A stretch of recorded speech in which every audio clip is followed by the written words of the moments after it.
അസ്സലാമു അലൈക്കും വറഹ്മത്തുള്ളാഹി വബറകാതുഹു. ബിസ്മില്ലാഹിർ റഹ്മാനിർ റഹീം.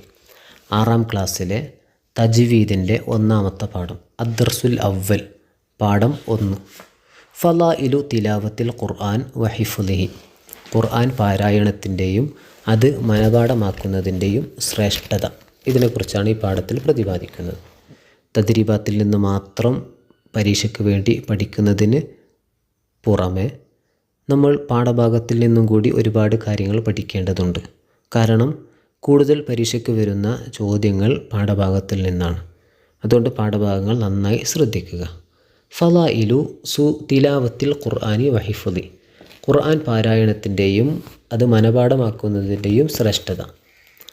ലോകത്ത് ഏറ്റവും കൂടുതൽ ആളുകൾ ദിവസേന പാരായണം ചെയ്യുന്നതും മനപാഠമാക്കിയതുമായ ഗ്രന്ഥം ഏതാണ് എന്ന് നിങ്ങൾക്കറിയാമോ? നമ്മുടെ വിശുദ്ധ ഗ്രന്ഥം ഖുർആൻ എന്നാണ് അതിൻ്റെ ഉത്തരം. ലോകത്ത് ഏറ്റവും കൂടുതൽ ആളുകൾ ദിവസേന പാരായണം ചെയ്യുന്നതും മനപാഠമാക്കിയതുമായ ഗ്രന്ഥം ഏതാണ് എന്ന് നിങ്ങൾക്കറിയാമോ? നമ്മുടെ വിശുദ്ധ ഗ്രന്ഥം ഖുർആൻ എന്നാണ് ഉത്തരം. ലോകത്ത് ഏകദേശം 150 കോടി ആളുകൾ ദിനേന ഖുർആൻ പാരായണം ചെയ്യുന്നവരാണ്. ലോകത്ത് ഏകദേശം 150 കോടി ആളുകൾ ദിനേന ഖുർആൻ പാരായണം ചെയ്യുന്നവരാണ്. ഖുർആൻ പൂർണ്ണമായി മനപാഠമാക്കിയ ഏകദേശം 10 മില്യൺ ഹാഫിളുകൾ ലോകത്ത് ഉണ്ട് എന്നാണ് പഠനങ്ങൾ പറയുന്നത്. മനപാഠമാക്കിയ ഏകദേശം 10 മില്യൺ ഹാഫിളുകൾ ലോകത്ത് ഉണ്ട് എന്നാണ് പഠനങ്ങൾ പറയുന്നത്. 5 വയസ്സ് മുതൽ 90 വയസ്സ് കഴിഞ്ഞവർ വരെ ഇക്കൂട്ടത്തിൽ ഉണ്ടെന്നാണ് കണക്ക്. 5 വയസ്സ് മുതൽ 90 വയസ്സ് കഴിഞ്ഞവർ വരെ ഇക്കൂട്ടത്തിൽ ഉണ്ട് എന്നാണ് കണക്ക്. ദുനിയാവിലും ആഖിറത്തിലും ഏറെ പുണ്യമുള്ളത് കൊണ്ടാണ് ഇത്രയും ആളുകൾ ഖുർആൻ പഠിക്കുകയും പാരായണം ചെയ്യുകയും ചെയ്യുന്നത്. ദുനിയാവിലും ആഖിറത്തിലും ഏറെ പുണ്യമുള്ളത് കൊണ്ടാണ് ഇത്രയും ആളുകൾ ഖുർആന് പഠിക്കുകയും പാരായണം ചെയ്യുകയും ചെയ്യുന്നത്. ഖുർആൻ മനപാഠമാക്കുന്നവർക്കും അവരുടെ മാതാപിതാക്കൾക്കും പരലോകത്ത് അള്ളാഹു വലിയ പ്രതിഫലവും ആദരവും നൽകുന്നു. മാതാപിതാക്കൾക്ക് പ്രകാശത്താലുള്ള കിരീടവും ധരിപ്പിക്കപ്പെടും. അവർ സ്വന്തം മാതാപിതാക്കളെയും പ്രിയപ്പെട്ടവരെയും അള്ളാഹുവിൻ്റെ മുന്നിൽ ശുപാർശ ചെയ്ത് സ്വർഗത്തിലേക്ക് നയിക്കും.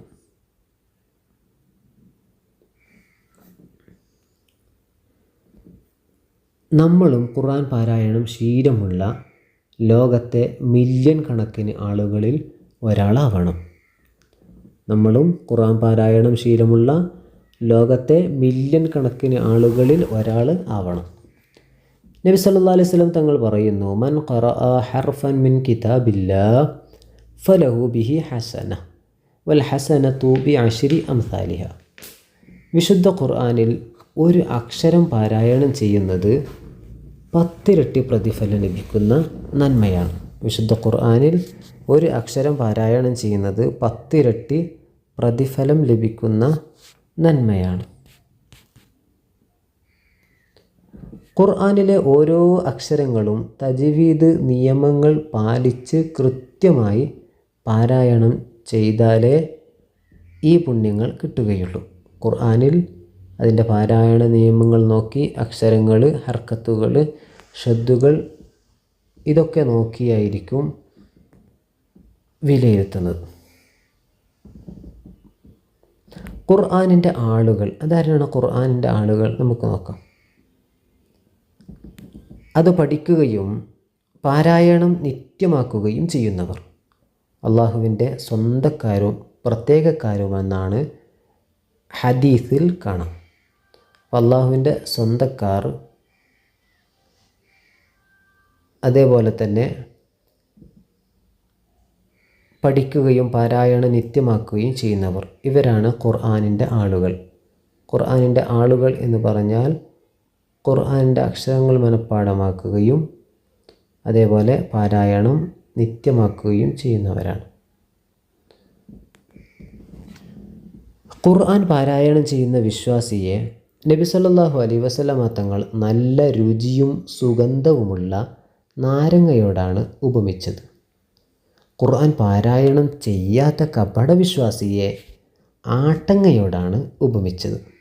അതിൻ്റെ രുചി കയ്പാണ്, അതിന് വാസന ഇല്ല.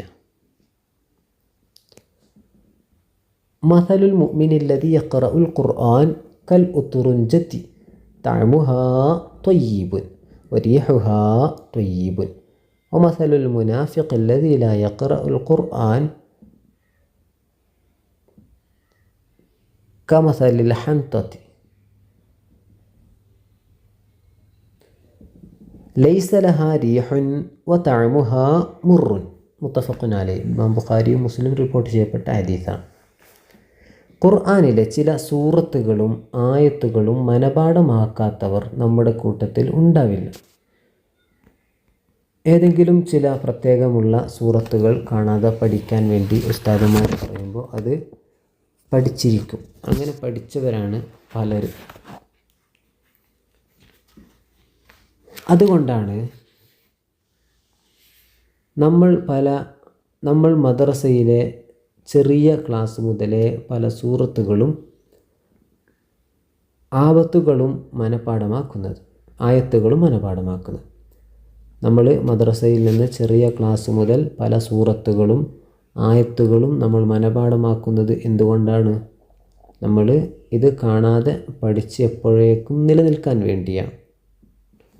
അത് ജീവിതത്തിൽ നിത്യമായി പാരായണം ചെയ്യുന്നതിന് നാം പരിശ്രമിക്കണം. ഖുർആൻ നിത്യമായും പാരായണം ചെയ്യുന്നതിൽ പ്രത്യേക ശ്രദ്ധ ഉണ്ടാകണം.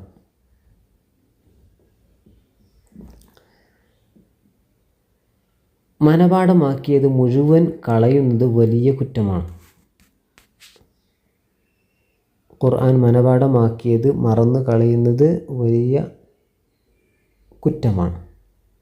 ഖുർആനിലെ ചില സൂറത്തുകളും ആയത്തുകളും പാരായണം ചെയ്യുന്ന പ്രത്യേക പുണ്യങ്ങളും ഉണ്ട്. ഖുർആനിലെ ചില സൂറത്തുകൾക്ക് ചില പ്രത്യേകതകളുണ്ട്. ആ സൂറത്തുകൾക്ക് ചില പ്രത്യേക പ്രതിഫലങ്ങളുണ്ട്. ചില ആയത്തുകൾക്കും അങ്ങനെയുണ്ട്. അത്തരം ആയത്തുകളും സൂറത്തുകളുമെല്ലാം നമ്മൾ നിത്യമാക്കാൻ വേണ്ടി ശ്രമിക്കുക. 10 തവണ ഖുർആൻ ഓതിയ പ്രതിഫലം ലഭിക്കുന്ന ഒന്നാണ് സൂറത്ത് യാസീൻ. 10 തവണ ഖുർആൻ പാരായണം ചെയ്ത പ്രതിഫലം ലഭിക്കുന്ന ഒന്നാണ് സൂറത്തു യാസീൻ. അടുത്തത് ജുമുഅ ദിവസം ഓതിയാൽ അടുത്ത ജുമുഅ ദിവസം വരെ അവന് അള്ളാഹു പ്രത്യേക പരിരക്ഷ നൽകും. അത് സൂറത്തുൽ കഹ്ഫ് ഓതിയാലാണ്. സൂറത്തുൽ കഹ്ഫ്. അടുത്ത സൂറത്തുൽ വാഖിയ. എല്ലാ രാത്രിയിലും ഓതിയാൽ ദാരിദ്ര്യം ഉണ്ടാകില്ല. ദാരിദ്ര്യം ഉണ്ടാകാതിരിക്കാൻ എല്ലാ രാത്രിയിലും ഇത് നിത്യമാക്കുക. സൂറത്തുൽ വാഖിയ.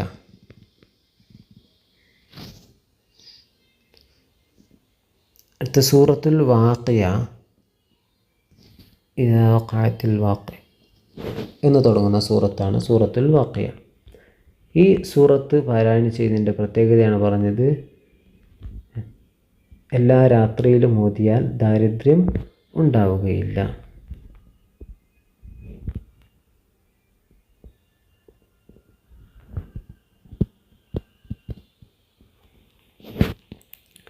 അപ്പോൾ സൂറത്തുൽ വാഖിയ എല്ലാ രാത്രിയിലും ഓതുക.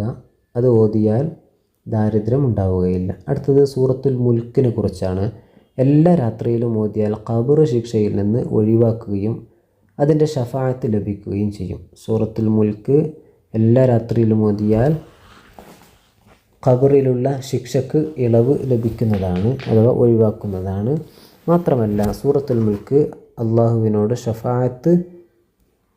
ഷഫാഅത്ത് കൊടുക്കും ചോദിച്ചാൽ അതുകൂടി സൂറത്തുൽ മുൽക്കിലൂടെ ലഭ്യമാകും. അങ്ങനെ സൂറത്തുൽ ഇഖ്ലാസ് സൂറത്ത് ഖുൽ ഹുവല്ലാഹു അഹദ് എന്ന് തുടങ്ങുന്ന സൂറത്താണല്ലോ സൂറത്തുൽ ഇഖ്ലാസ്. ആ സൂറത്തിൻ്റെ പ്രത്യേകതയാണ് ഖുർആനിൻ്റെ 1/3 10 തവണ ഓതിയാൽ അള്ളാഹു സ്വർഗത്തിലൊരു വീട് നിർമ്മിച്ചു നൽകും. സൂറത്തുൽ ഇഖ്ലാസിൻ്റെ പ്രത്യേകതയാണ് ഖുർആനിൻ്റെ 1/3 തുല്യമാണ്. അതുപോലെ 10 തവണ ഓതിയാൽ അള്ളാഹു സ്വർഗത്തിലൊരു വീട് നിർമ്മിച്ച് തരും. ഇതെല്ലാമാണ് സൂറത്തിൻ്റെയും ചില ആയത്തുകളെയൊക്കെ പ്രത്യേകതയായിട്ട് പറഞ്ഞത്. ഇനി ആയത്തിൻ്റെ നോക്കാം. ആയത്തുൽ കുർസി. വീട്ടിൽ നിന്ന് പുറത്തു പോകുമ്പോൾ ഈ ആയത്ത് പാരായണം ചെയ്താൽ തിരിച്ചെത്തുന്നത് വരെ അള്ളാഹുവിൻ്റെ സംരക്ഷണത്തിലായിരിക്കും. വീട്ടിൽ നിന്ന് പുറത്തു പോകുമ്പോൾ ഈ ആയത്ത് പാരായണം ചെയ്താൽ തിരിച്ചെത്തുന്നത് വരെ അള്ളാഹുവിൻ്റെ സംരക്ഷണം ഉണ്ടാകുന്നതാണ്. പിന്നെ ആമന റസൂലും, അതാണ് ബഖറ സൂറത്തിലെ മറ്റൊരായത്ത്. ആമന റസൂലിൽ 2 ആയത്താണുള്ളത്. ഈ 2 ആയത്തുകൾ ആരെങ്കിലും രാത്രിയിൽ പാരായണം ചെയ്താൽ അത് എല്ലാറ്റിനും മതിയാകുന്നതാണ്.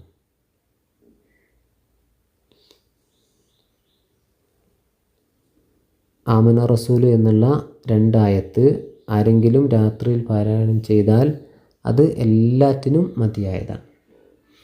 തദ്രീബാത്തിൻ്റെ ഭാഗം നമുക്ക് നോക്കാം. ഉത്തരം എഴുതാം എന്നുള്ളതാണ് ഒന്നാമത്തെ ഭാഗം. ചോദ്യം 1.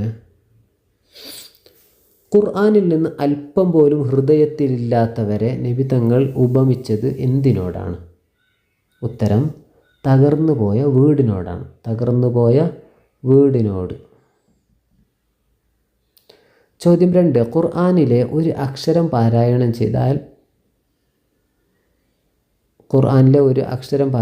ചെയ്താൽ എന്ത് പ്രതിഫലം ലഭിക്കും? എന്ത് പ്രതിഫലമാണ് ലഭിക്കുന്നത്? ഉത്തരം 10 ഇരട്ടി പ്രതിഫലം. 10 ഇരട്ടി പ്രതിഫലം. ഖുർആനിലെ ഒരു അക്ഷരം ഓതിയാൽ അള്ളാഹു നൽകുന്ന പ്രതിഫലമാണ് 10 ഇരട്ടി പ്രതിഫലം. അഥവാ ഒരു അക്ഷരത്തിന് 10 കൂലി, രണ്ടാമത്തെ അക്ഷരത്തിന് 10 കൂലി, അങ്ങനെ 50 അക്ഷരം ഓതിയാൽ 10 ഇരട്ടി പ്രതിഫലമായി അത് കൂടുന്നതാണ്. അങ്ങനെ ഓരോ അക്ഷരത്തിനും 10 ഇരട്ടി പ്രതിഫലം എന്ന നിലയിലാണ് അള്ളാഹു നൽകുന്നത്. പിന്നെ മൂന്നാമത്തെ ചോദ്യം, അവർ അള്ളാഹുവിൻ്റെ സ്വന്തക്കാരായിരിക്കുന്നു. അവർ അള്ളാഹുവിൻ്റെ സ്വന്തക്കാരാകുന്നു. അത് ആരാണ്? ഉത്തരം ഖുർആൻ പഠിക്കുകയും പാരായണം നിത്യമാക്കുകയും ചെയ്യുന്നവർ. ഖുർആൻ പഠിക്കുകയും ചെയ്യുന്നു, പാരായണം നിത്യമാക്കുന്നവരുമാണ്. അവരെയാണ് അള്ളാഹുവിൻ്റെ സ്വന്തക്കാർ എന്ന് പറയുന്നത്. ചോദ്യം 4. ഖുർആൻ ഓതുന്ന മുഅ്മിനിനെ നബി സല്ലല്ലാഹു അലൈഹി വസല്ലം തങ്ങൾ ഉപമിച്ചത് എന്തിനോടാണ്? ഖുർആൻ ഓതുന്ന മുഅ്മിനിനെ നബി തങ്ങൾ അയച്ചത് എന്തുകൊണ്ടാണ്? ഉപമിച്ചത് എന്തിനോടാണ്? ഉത്തരം നല്ല രുചിയും സുഗന്ധവുമുള്ള നാരങ്ങയോടാണ്. നല്ല രുചിയും സുഗന്ധവുമുള്ള നാരങ്ങയോടാണ്. ചോദ്യം 5. തകർന്നു പോയ വീട് പോലെയാണ് എന്ന് നബി തങ്ങൾ ആരെക്കുറിച്ചാണ് പറഞ്ഞത്? തകർന്നു പോയ വീട് പോലെയാണ് എന്ന് നബി തങ്ങൾ ആരെക്കുറിച്ചാണ് പറഞ്ഞത്? ഉത്തരം ഖുർആൻ അല്പം പോലും ഹൃദയത്തിലില്ലാത്തവരെ. ഖുർആൻ അല്പം പോലും ഹൃദയത്തിൽ ഇല്ലാത്തവരെയാണ് നബി ഇത് ഉപമിച്ചത്. ഇനി യോജിച്ചത് ചേർത്തെഴുതുക എന്നുള്ളതാണ്. നമുക്ക് നോക്കാം. ഇവിടെ ഖുർആനിൻ്റെ 1/3 സൂറത്തുൽ ഇഖ്ലാസ്. സൂറത്തുൽ ഇഖ്ലാസ്. 2. പതിവാക്കിയാൽ ദാരിദ്ര്യം നീങ്ങും. ഏത് സൂറത്ത് പതിവാക്കിയാലാണ്? സൂറത്തുൽ വാഖിയ എന്നുള്ളതാണ് ശരി. പതിവാക്കിയാൽ ദാരിദ്ര്യം നീങ്ങുന്ന സൂറത്താണ് സൂറത്തുൽ വാഖിയ. സൂറത്തുൽ വാഖിയ നിത്യമാക്കിയാൽ ദാരിദ്ര്യം നീങ്ങുന്നതാണ്. അടുത്ത ജുമാ ദിവസം ഓതുക. ജുമാ ദിവസം ഓതേണ്ട സൂറത്ത് ഏതാണ്? സൂറത്തുൽ കഹ്ഫ്. സൂറത്തുൽ കഹ്ഫാണ് വെള്ളിയാഴ്ച ഓതേണ്ട സൂറത്ത്. 10 പ്രാവശ്യം ഓതിയതിന് തുല്യം സൂറത്തു യാസീൻ. 10 പ്രാവശ്യം ഓതിയതിന് തുല്യം സൂറത്തു യാസീൻ എന്നതാണ്. നല്ലതുപോലെ പഠിച്ച് പരീക്ഷയ്ക്ക് ഉന്നത വിജയം നേടുക. അള്ളാഹു നമുക്ക് അതിന് തൗഫീഖ് നൽകട്ടെ. അസ്സലാമു അലൈക്കും വറഹ്മത്തുള്ളാഹി വബറകാതുഹു. അസ്സലാമു അലൈക്കും വറഹ്മത്തുള്ളാഹി വബറകാതുഹു. ബിസ്മില്ലാഹിർ റഹ്മാനിർ റഹീം. 6ാം ക്ലാസ്സിലെ തജ്വീദിൻ്റെ 2ാമത്തെ പാഠം അദ്ദർസു സാനി. പാഠം 2 തഹ്സീനു തിലാവ. ഓത്ത് നന്നാക്കുക. അതാണ് തഹ്സീനു തിലാവ എന്ന് പറഞ്ഞാൽ. നമുക്ക് ഈ പാഠത്തിലൂടെ പഠിക്കാനുള്ള ഭാഗങ്ങൾ എന്തൊക്കെയെന്നും ശേഷം തദ്രീബാത്തിൽ പറയുന്ന ഭാഗങ്ങൾ എന്തൊക്കെയെന്നും കൂടി നമുക്ക് നോക്കാം. വിശുദ്ധ ഖുർആൻ മനോഹരമായ ശബ്ദത്തിലും ആകർഷണീയമായ ശൈലിയിലും പാരായണം ചെയ്യുന്നവരെ അള്ളാഹുവിനും റസൂലിനും ഏറെ ഇഷ്ടമാണ്. അതിനാൽ നാം അപ്രകാരം പാരായണം ചെയ്യണം. വിശുദ്ധ ഖുർആൻ മനോഹരമായ ശബ്ദത്തിലും ആകർഷണീയമായ ശൈലിയിലും പാരായണം ചെയ്യുന്നവരെ അള്ളാഹുവിനും റസൂലിനും ഏറെ ഇഷ്ടമാണ്. അതിനാൽ നാം അപ്രകാരം പാരായണം ചെയ്യണം. അള്ളാഹു പറയുന്നു, വറത്തിലിൽ ഖുർആന തർത്തീല. വറത്തിലിൽ ഖുർആന തർത്തീല. നിങ്ങൾ ഖുർആൻ സാവധാനവും നിയമങ്ങൾ പാലിച്ചും ഭംഗിയായി പാരായണം ചെയ്യുക. നിങ്ങൾ ഖുർആൻ സാവധാനവും നിയമങ്ങൾ പാലിച്ചും ഭംഗിയായി പാരായണം ചെയ്യുക. നബി സല്ലല്ലാഹു അലൈഹി വസല്ലം പറഞ്ഞു, സയ്യിനുൽ ഖുർആന ബി അസ്വാത്തിക്കും. സയ്യിനുൽ ഖുർആന ബി അസ്വാത്തിക്കും. നിങ്ങളുടെ ശബ്ദം കൊണ്ട് ഖുർആനിനെ മനോഹരമാക്കുക, അഥവാ ഖുർആൻ പാരായണത്തെ മനോഹരമാക്കുക.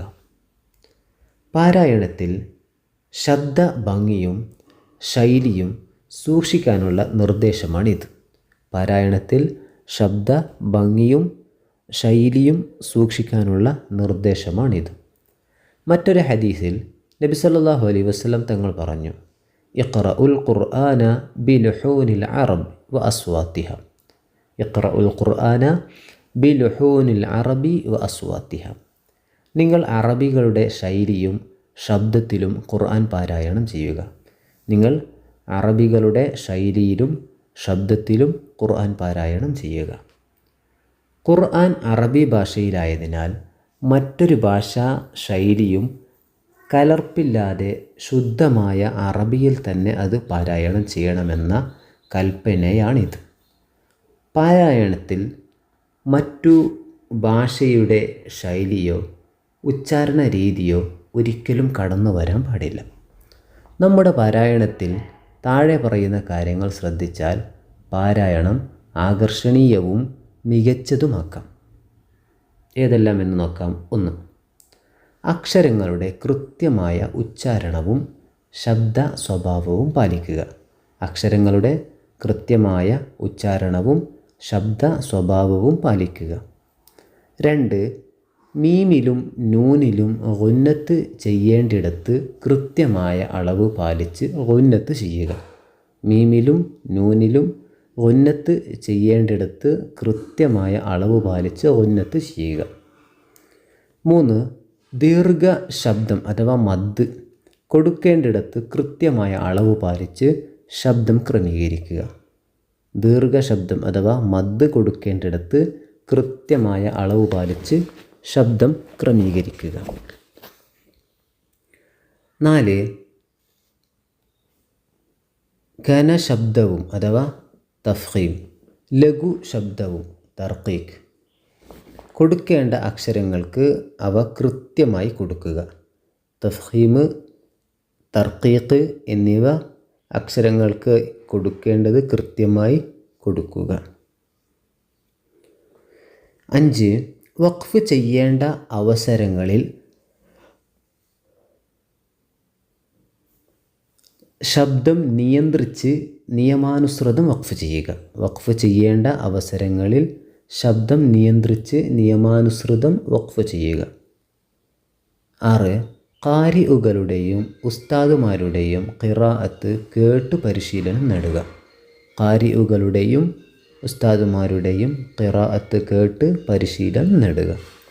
ഇവയെല്ലാം പഠിച്ചും പരിശീലിച്ചും ഖുർആൻ ഭംഗിയായി പാരായണം ചെയ്യാൻ അള്ളാഹു നമ്മെ സഹായിക്കട്ടെ. നമുക്കിനി തദ്രീബാത്തിലുള്ള ഭാഗം നോക്കാം. ചോദ്യം 1. ഖുർആൻ പാരായണം ചെയ്യേണ്ടത് ആരുടെ ശൈലിയിൽ?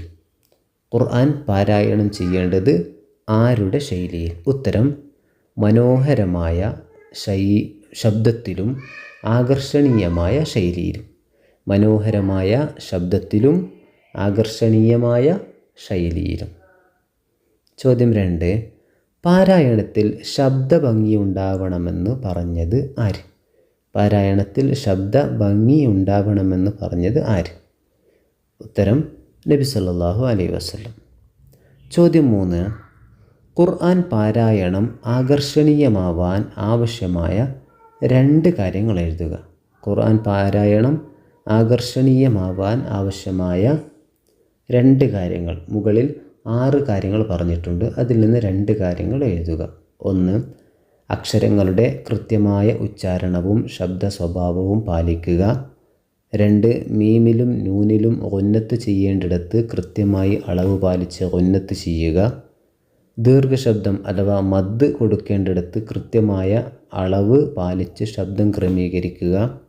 4.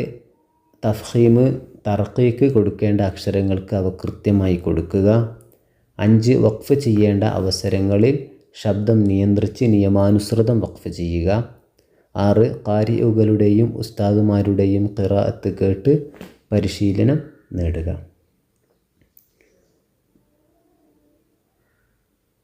ബാക്കിയുള്ള ഭാഗങ്ങളൊക്കെ QR കോഡ് സ്കാൻ ചെയ്തുകൊണ്ട് ഖിറാഅത്ത് കേട്ട് നമ്മൾ നല്ല ശൈലിയിൽ ഖുർആൻ പാരായണം ചെയ്യാൻ വേണ്ടി ശ്രദ്ധിക്കുക. അള്ളാഹു നമുക്കതിന് തൗഫീഖ് നൽകട്ടെ.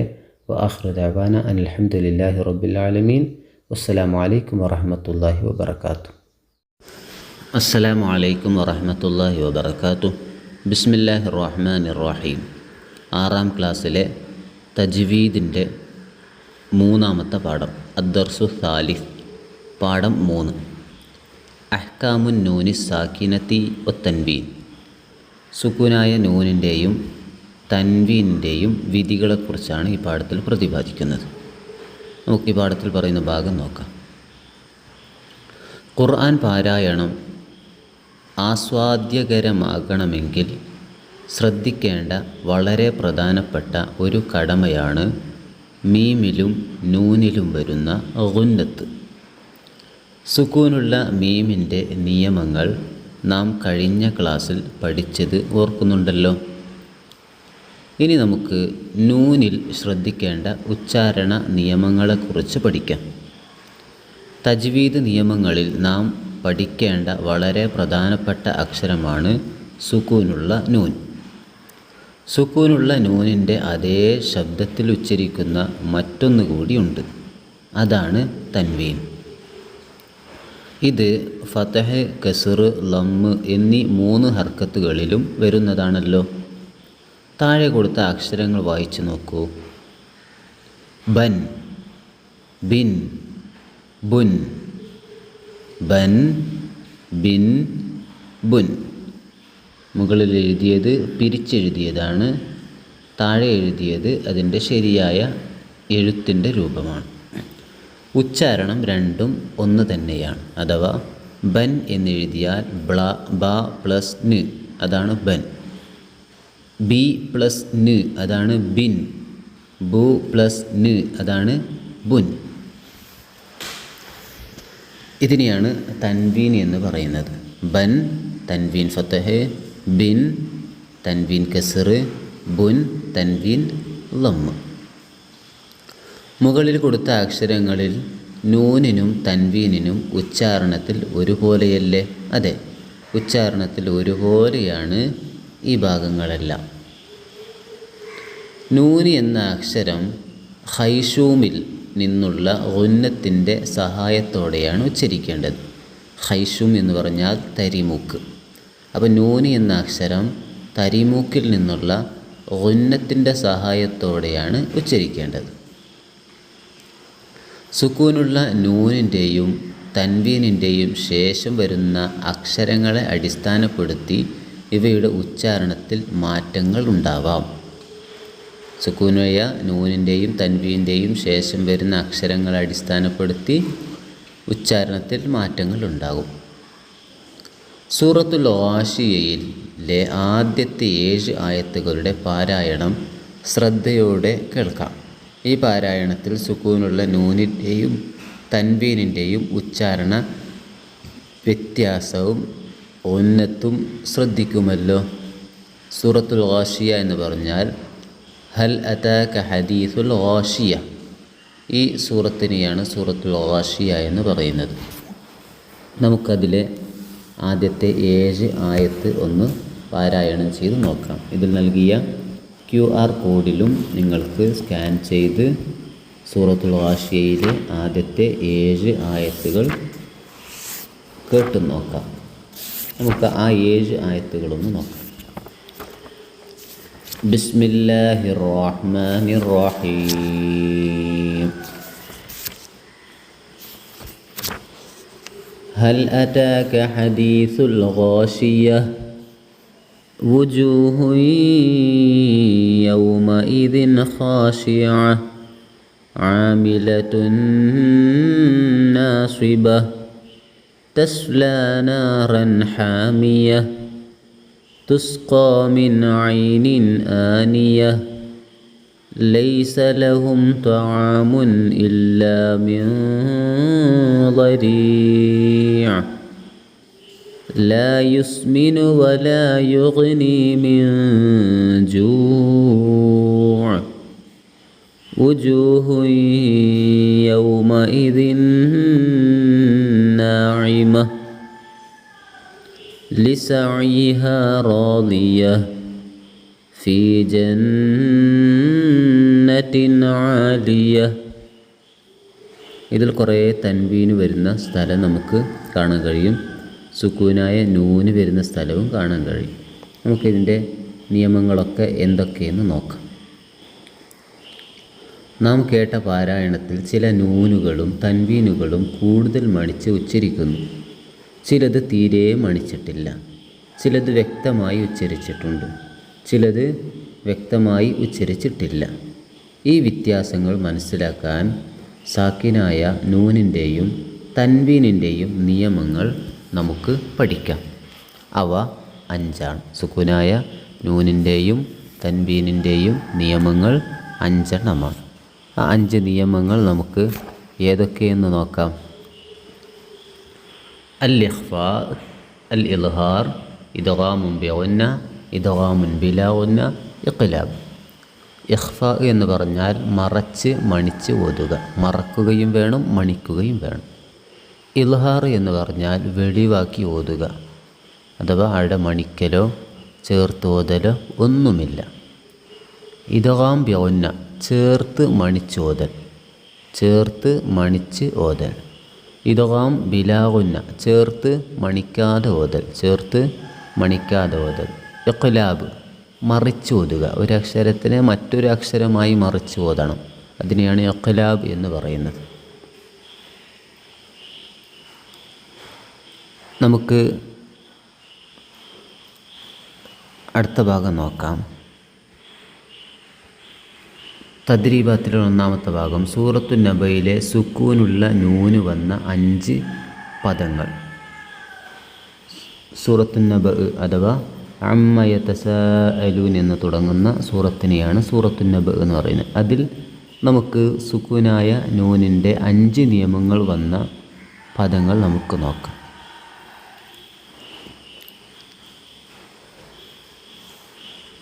സുക്കൂനായ നൂന് വന്ന ഒരു പദമാണ് വഅൻസൽന. വഅൻസൽന വഅൻസൽന. അടുത്തത് യുൻഫഖു. യുൻഫഖു. 3-ാമത്തേത് ഫലൻ നസീദകും. ഫലൻ നസീദകും. 4 യൻളുറു. യൻളുറു. 5 കുന്തു തുറാബ. കുന്തു തുറാബ. കുന്തു തുറാബ. ഇവിടെ സുക്കൂനായ നൂന് വരുന്ന സ്ഥലത്ത് ഉച്ചാരണങ്ങളൊക്കെ നമുക്ക് വ്യത്യസ്തമായ രീതിയിൽ കാണാൻ കഴിയും. അത് സുക്കൂനായ നൂനിൻ്റെ ശേഷം വരുന്ന അക്ഷരങ്ങളെ അടിസ്ഥാനമാക്കി നിയമങ്ങൾ മാറുമ്പോഴാണ് അതിൻ്റെ ഉച്ചാരണങ്ങൾ മാറുന്നത്. വഅൻസൽന യുൻഫഖു ഫലൻ നസീദകും യൻളുറു കുന്തു തുറാബ. തദ്രീബാത്തിൻ്റെ മറ്റൊരു ഭാഗമാണ്, രണ്ടാമത്തെ ഭാഗമാണ്. സൂറത്തുൽ മുൽക്കിൽ വന്ന തൻവീനിനുള്ള 5 പദങ്ങൾ കണ്ടെത്തി അവയുടെ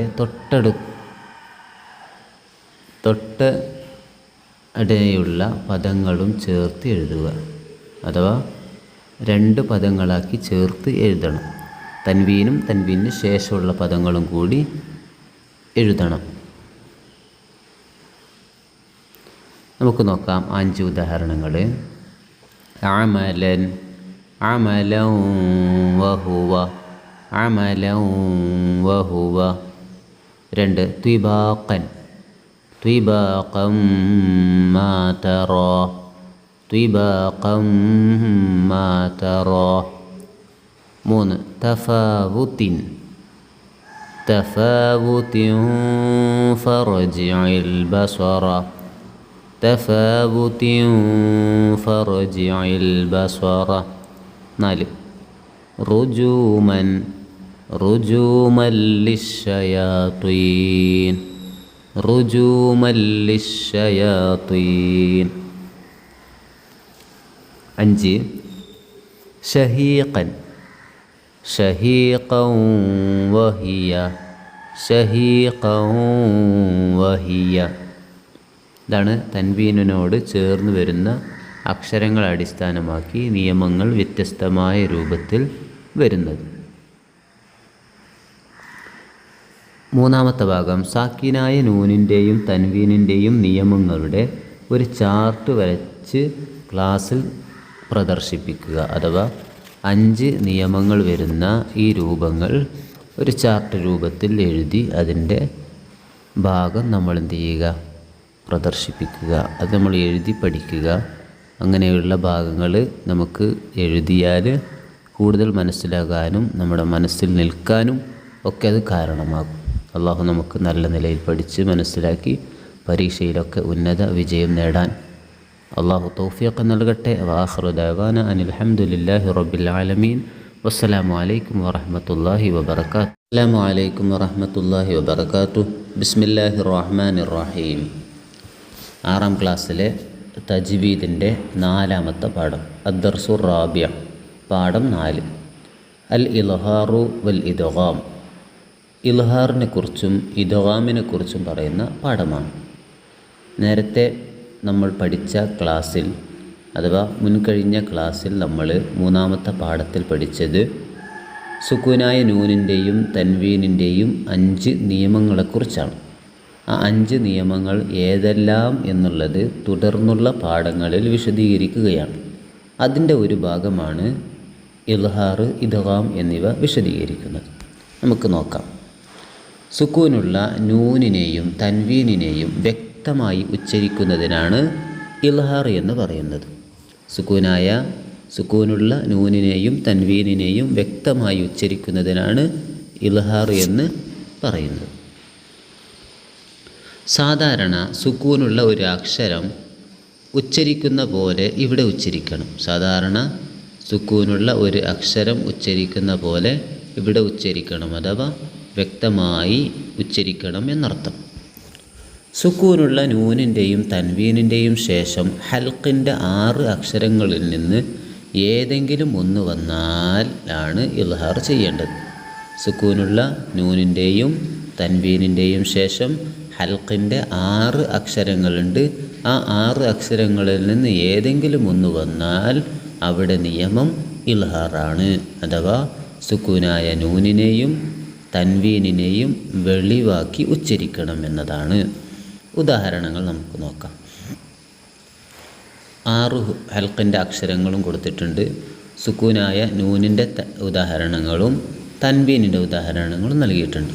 ഉറൂഫുൽ ഹൽഖ്: ഹംസ്, ഹാ, ഐന്, ഹാ, ഗൈൻ. ഹംസിൻ്റെ ഉദാഹരണമാണ് മൻ ആമന, മൻ ആമന. ഇവിടെയുള്ള നൂന് നമ്മൾ ശ്രദ്ധിക്കൂ. സുക്കൂനായ നൂനിനെ വ്യക്തമായി ഉച്ചരിച്ചു. മൻ ആമന. തൻവീൻ്റെ ഉദാഹരണമാണ് കഫാരിൻ അസീം, കഫാരിൻ അസീം. റിൻ. ഇവിടെ തൻവീനെ വ്യക്തമായി ഉച്ചരിച്ചു. മറ്റൊന്ന് ഹ ആണ്. മിൻ ഹാദിൻ, മിൻ ഹാദിൻ. ഖൗമിൻ ഹാദിൻ, ഖൗമിൻ ഹാദിൻ. ഐനിൻ്റെ ഉദാഹരണമാണ് അൻഅംത, അൻഅംത. സമീഉൻ അലീം, സമീഉൻ അലീം. അടുത്ത ഉദാഹരണം ഹാഇൻ്റെ ഉദാഹരണം വൻഹർ, വൻഹർ.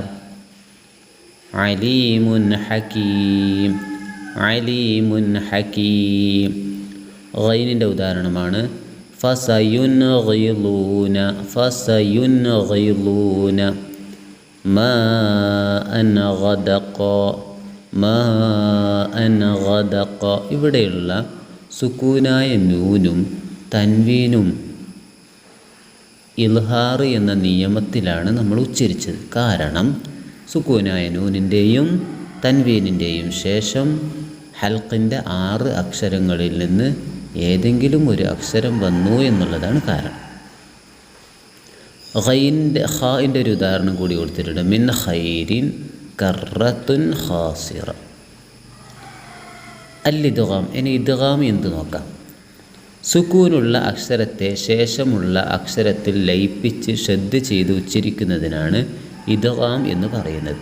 സുക്കൂനുള്ള ഒരു അക്ഷരത്തെ ശേഷമുള്ള അക്ഷരത്തിൽ അഥവാ ഹർക്കത്തുള്ള അക്ഷരത്തിൽ ലയിപ്പിച്ച് ഷദ് ചെയ്ത് ഉച്ചരിക്കുന്നതിനാണ് ഇദ്ഗാം എന്ന് പറയുന്നത്. സുക്കൂനുള്ള നൂനിൻ്റെയും തൻവീനിൻ്റെയും ശേഷം ലാം, റോ എന്നീ അക്ഷരങ്ങൾ വന്നാൽ നൂനിനെയും തൻവീനിനെയും ശേഷമുള്ള അക്ഷരത്തിൽ ലയിപ്പിച്ച് ഉന്നത്ത് ചെയ്യാതെ ഷദ് നൽകി ഉച്ചരിക്കണം. സുക്കൂനായ നൂനിൻ്റെയും തൻവീൻ്റെയും ശേഷം ലാം, റോ എന്നീ 2 അക്ഷരങ്ങളിൽ നിന്ന് ഏതെങ്കിലും ഒന്ന് വന്നാൽ ശേഷമുള്ള അക്ഷരത്തിൽ ലയിപ്പിച്ച് ഉന്നത്ത് ചെയ്യാതെ അഥവാ ചേർത്ത് ഓതണം. ഉന്നത്ത് ചെയ്യാൻ പാടില്ല, മണിക്കാൻ പാടില്ല. ഇങ്ങനെ ഉച്ചരിക്കുമ്പോൾ അതിന് പറയുന്ന പേരാണ് ഇദ്ഗാം ബിലാ ഗുന്ന. ചേർത്ത് മണിക്കാതെ ഓതുന്നതിനാണ് ലയിപ്പിച്ച് ഓതണം, പക്ഷേ ഉന്നത്ത് ചെയ്യാൻ പാടില്ല. അതിന് പേരാണ് ഇദ്ഗാം ബിലാ ഗുന്ന. താഴെ ഉദാഹരണങ്ങൾ നമുക്ക് വായിച്ച് നോക്കാം. ഇതിൻ്റെ ഉദാഹരണങ്ങൾ ഇവിടെ നൽകിയിട്ടുണ്ട്. ഹർഫ് ലാം, റ എന്നുള്ളതാണ്. സുക്കൂനായ നൂനിൻ്റെയും തൻവീൻ്റെയും ശേഷം ഈ അക്ഷരങ്ങൾ വന്നതിൻ്റെ ഉദാഹരണം നോക്കാം. വലം യകുല്ലഹു, വലം യകുല്ലഹു, യകുല്ലഹു. ഇവിടെ നൂനിനെ ലാമിലേക്ക് ഇദ്ഗാം ചെയ്തു, ചേർത്ത് വായിച്ചു. വ ആയതുല്ലഹും, വ ആയതുല്ലഹും. മിർ റസൂലിൻ, മിർ റസൂലിൻ.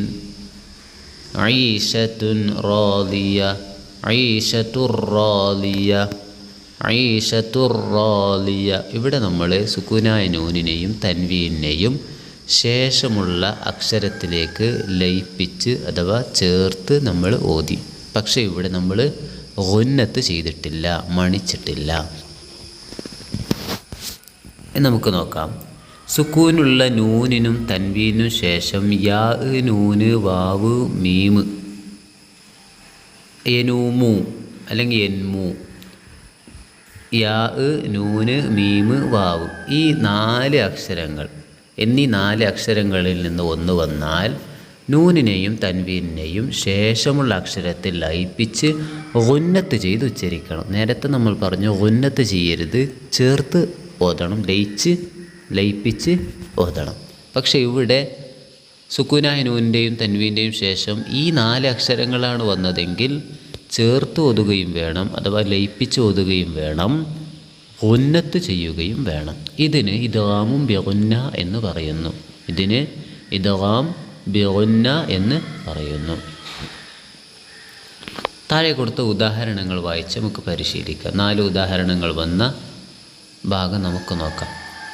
സുക്കൂനായ നൂനിൻ്റെ ശേഷവും തൻവീൻ്റെ ശേഷവും നൂന്, മീമ്, വാവ്, യാ അഥവാ ഈ 4 അക്ഷരങ്ങൾ വന്നതിൻ്റെ ഉദാഹരണം. മിൻ നിഅമത്തിൻ. അതിൻ്റെ ഉച്ചാരണം ഇങ്ങനെയാണ്. മിൻ നിഅമത്തിൻ യൗമഇദിൻ നാഇമ, യൗമഇദിൻ നാഇമ. കണ്ടില്ലേ? ഇവിടെ എല്ലാം ചേർത്ത് ഓതുന്നതോടൊപ്പം നമ്മൾ ഗുന്നത്ത് ചെയ്താണ് ഓതുന്നത്. മിമ്മാലില്ലാഹ് കഅസ്ഫിൻ മഅകൂൽ മിൻ വലദിൻ യൗമഇദിൻ വാഹിയ വമൻ യഅമൽ ബർഖൻ യജ്അലൂന.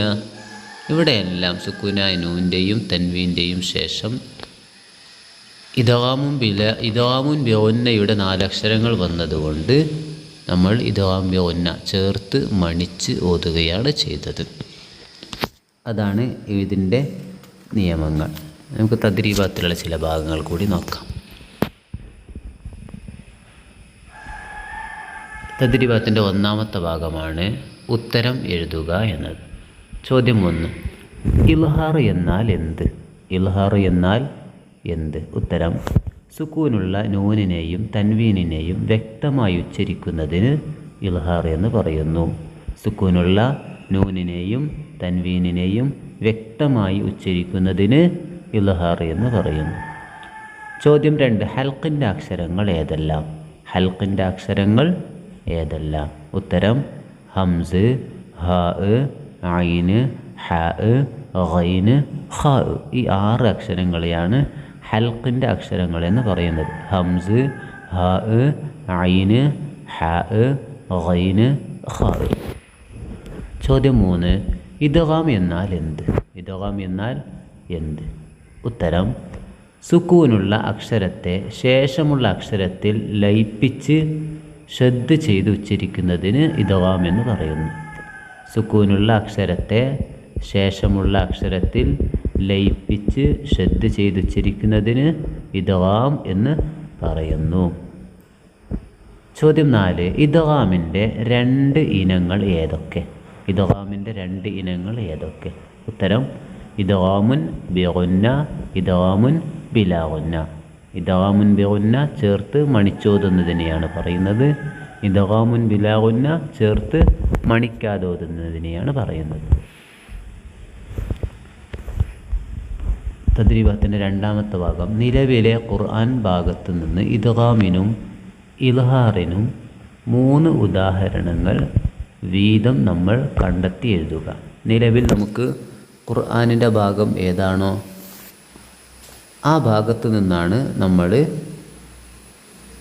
ചില ഉദാഹരണങ്ങൾ നൽകേണ്ടത്. സൂറത്ത് ആല് ഇമ്രാനാണ് നമുക്ക് ഇവിടെ പാരായണം ചെയ്യുന്നത്. സൂറത്ത് ആല് ഇമ്രാനിൽ നിന്നുള്ള ചില ഭാഗങ്ങളാണ് ഇവിടെ കൊടുത്തിട്ടുള്ളത്. ഇദ്ഗാമിൻ്റെ ഉദാഹരണം. അതുപോലെ തന്നെ നമുക്ക് ചില ഉദാഹരണങ്ങൾ കണ്ടെത്തി നമുക്കിതിൽ നൽകിയിട്ടുണ്ട്, നോക്കാം. വവാലിദിൻ വമാ വലദ് നാറും മുഅ്സദ അല്ലൻ യഖ്ദിറ അല്ലം യറഹു അഹദ്. ഇതെല്ലാം ഇദ്ഗാമിൻ്റെ ഉദാഹരണങ്ങളാണ്. അടുത്തത് ഇൽഹാറിൻ്റെ ഉദാഹരണം നോക്കാം. ഫക്കു റഖബത്തിൻ ഔ ഇത്ആമുൻ. ഫക്കു റഖബത്തിൻ ഔ ഇത്ആമുൻ. അടുത്തത് അഹദുൻ അലം ഫീ കബദിൻ അയഹ്സബു ലാ മഖ്റബത്തിൻ ഔ. ഇതെല്ലാം ഇൽഹാറിൻ്റെ ഉദാഹരണങ്ങളാണ്. ഖുർആൻ നമ്മൾ മറിച്ച് നോക്കിയാൽ ഒരുപാട് ഇതുപോലെ സുക്കൂനായ നൂനിൻ്റെയും തൻവീൻ്റെയും ശേഷം ഇൽഹാറിനും ഇദ്ഗാമിനും വരുന്ന ഉദാഹരണങ്ങൾ നമുക്ക് കാണാൻ കഴിയും. കൂടുതൽ നമ്മൾ കണ്ടെത്തി ഒരു പേപ്പറിൽ എഴുതി കൂടുതൽ ഉദാഹരണങ്ങൾ നമുക്ക് നമ്മുടെ ക്ലാസ് ഉസ്താദിനെ കാണിച്ച് കൊടുക്കാം. അല്ലാഹു നമുക്ക് നല്ലതുപോലെ പഠിക്കാനും മനസ്സിലാക്കാനും തൗഫീഖ് നൽകട്ടെ. വആഖിറു ദഅവാനാ അൽഹംദുലില്ലാഹി റബ്ബിൽ ആലമീൻ. വസ്സലാമു അലൈക്കും വറഹ്മത്തുള്ളാഹി വബറകാതുഹു. അസ്സലാമു അലൈക്കും വറഹ്മത്തുള്ളാഹി വബറകാതുഹു. ബിസ്മില്ലാഹിർ റഹ്മാനിർ റഹീം. 6ാം ക്ലാസ്സിലെ തജ്വീദിൻ്റെ 5ാമത്തെ പാഠം, അദ്ദർസുൽ ഖാമിസ്, പാഠം 5, അൽ ഇഖ്ലാബു വൽ ഇഖ്ഫാ. ഇഖ്ലാബിൻ്റെയും ഇഖ്ഫായിൻ്റെയും നിയമങ്ങളെക്കുറിച്ച് പ്രതിപാദിക്കുന്ന പാഠമാണ്. നമ്മൾ കഴിഞ്ഞ പാഠത്തിൽ സുക്കൂനായ നൂൻ്റെയും തൻവീൻ്റെയും ഇൽഹാർ, ഇദ്ഗാം എന്നീ നിയമങ്ങളെക്കുറിച്ച് പഠിച്ചു. ഇന്ന് നമ്മൾ പഠിക്കാൻ പോകുന്നത് ഇഖ്ലാബ്, ഇഖ്ഫാ എന്നീ നിയമങ്ങളാണ്. സുക്കൂനുള്ള നൂനിൻ്റെയോ തൻവീനിൻ്റെയോ ശേഷം ബാ എന്ന അക്ഷരം വന്നാൽ നൂനിനെയും തൻവീനിനെയും മീമാക്കി മാറ്റി ഗുന്നത്ത് ചെയ്ത് ഉച്ചരിക്കണം.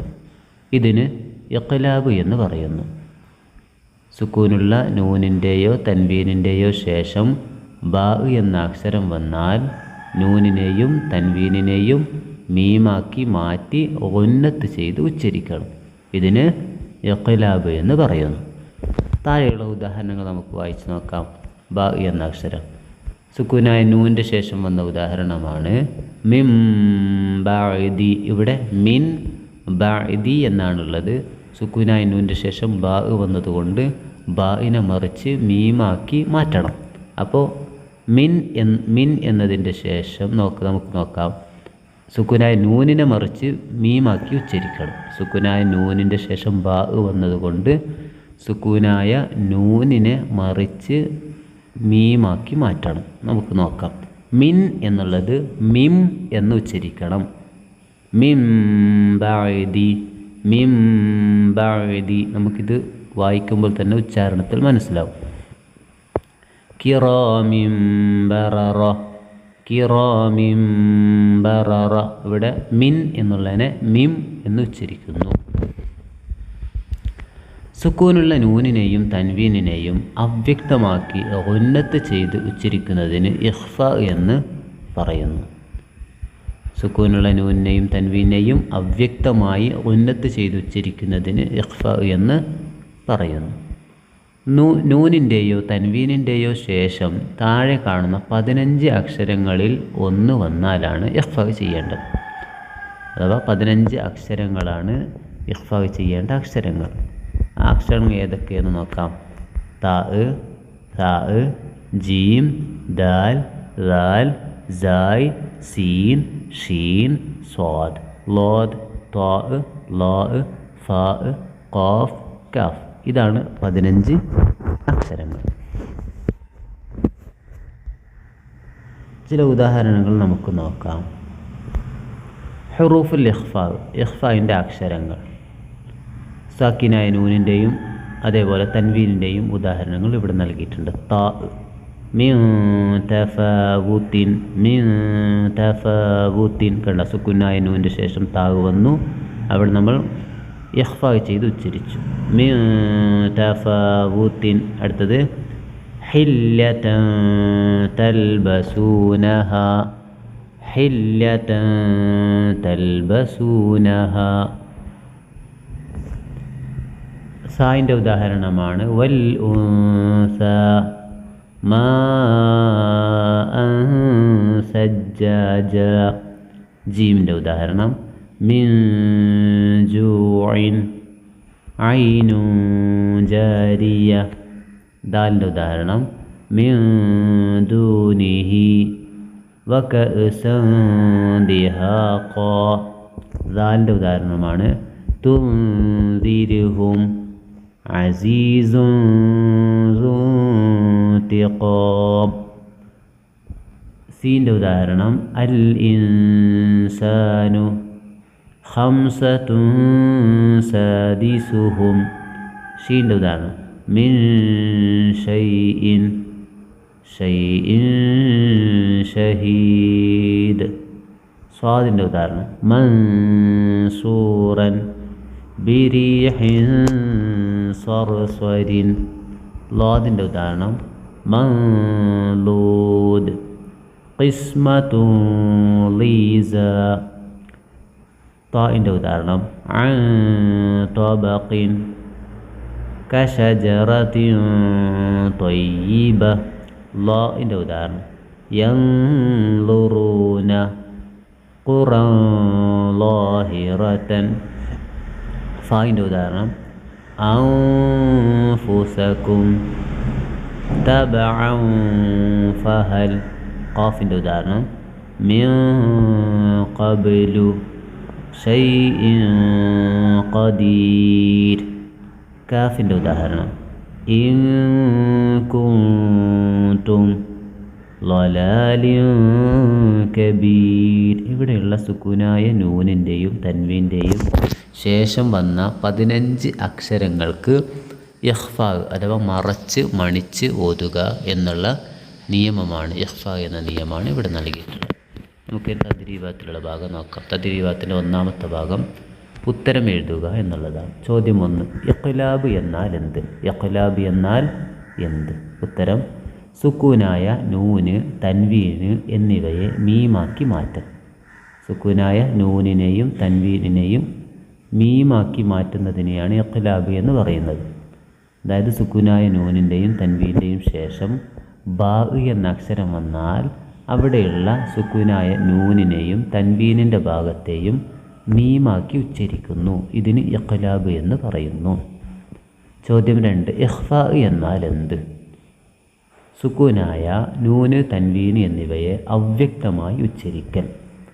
സുക്കൂനായ നൂനിനെയും തൻവീനിനെയും അവ്യക്തമായി ഉച്ചരിക്കുന്നതിനാണ് ഇഖ്ഫാ എന്ന് പറയുന്നത്. 15 അക്ഷരങ്ങൾ വന്നാലാണ് ഇങ്ങനെയുള്ള നിയമങ്ങൾ വരുന്നത്. ചോദ്യം 3, ഇഖ്ഫായിൻ്റെ അക്ഷരങ്ങൾ എത്ര? 15. ഇഖ്ഫായിൻ്റെ അക്ഷരങ്ങൾ 15. ചോദ്യം 4, ഇഖ്ഫായിൻ്റെ അക്ഷരങ്ങൾ ഏതെല്ലാം? ഉത്തരം, താ, സാ, ജീം, ദാൽ, ദാൽ, സായ്, സീൻ, ഷീൻ, സ്വാദ്, ലാദ്, ത്വാ, ലാ, ഖാ, ഫാ, ഖാഫ്, കാഫ്. ഈ 15 അക്ഷരങ്ങളാണ്. ചോദ്യം 5, ഇഖ്ലാബിൻ്റെ അക്ഷരങ്ങൾ ഏവ? ഒരക്ഷരമാണ്, ബാ എന്ന അക്ഷരമാണ്. ഇഖ്ലാബിൻ്റെ അക്ഷരം ഒറ്റ അക്ഷരമാണ്, ബാ എന്നുള്ള അക്ഷരം. നമുക്ക് ഈ ആഴ്ചയിൽ വന്ന ഖുർആൻ പാഠഭാഗത്ത് നിന്ന് ഇഖ്ഫായിൻ്റെ ഓരോ അക്ഷരങ്ങൾക്കും ഓരോ ഉദാഹരണങ്ങൾ വീതം കണ്ടെത്തി എഴുതാം എന്നുള്ളതാണ്. നമുക്ക് നോക്കാം. സൂറത്ത് ആൽ ഇംറാനിലെ ചില ഉദാഹരണങ്ങളാണ് ഇവിടെ നൽകിയിട്ടുള്ളത്. ത, ത, സാ, സ, ജീം, വൽ ഇൻജീൽ, ദാൽ, ഇൻദി, ദാൽ, അസീസുൻ ദു ഇന്തിഖാം, സായ്, വഅൻസൽനാ, സ്വാദ്, അൻസാറുല്ലാഹ്, ലാദ്, മൻദൂദ്, ത, ذريةً طيبة، لا ينظرون، ف، شيء في الأرض، قاف، من قبلهم، سين، من سوء، شين، من شر، കാഫ്, മിൻ ലദുൻക. ഇതെല്ലാം അതിൻ്റെ ഉദാഹരണങ്ങളാണ്. ഖുർആൻ തുറന്നു നോക്കിയാൽ തന്നെ നമുക്ക് സുക്കൂനായ നൂനിൻ്റെയും തൻവീൻ്റെയും ഒരുപാട് ഉദാഹരണങ്ങൾ കാണാൻ കഴിയും. ആ ഉദാഹരണങ്ങളൊക്കെ അതിൻ്റെ നിയമങ്ങൾ എന്താണ് എന്ന് നാം സ്വന്തമായി മനസ്സിലാക്കി നമ്മൾ പഠിക്കുക. അള്ളാഹു നമുക്കതിന് തൗഫീഖ് നൽകട്ടെ. വാഖിറു ദഅവാനാ അനിൽ ഹംദുലില്ലാഹി റബ്ബിൽ ആലമീൻ. അസ്സലാമു അലൈക്കും വറഹ്മത്തുള്ളാഹി വബറകാതുഹു.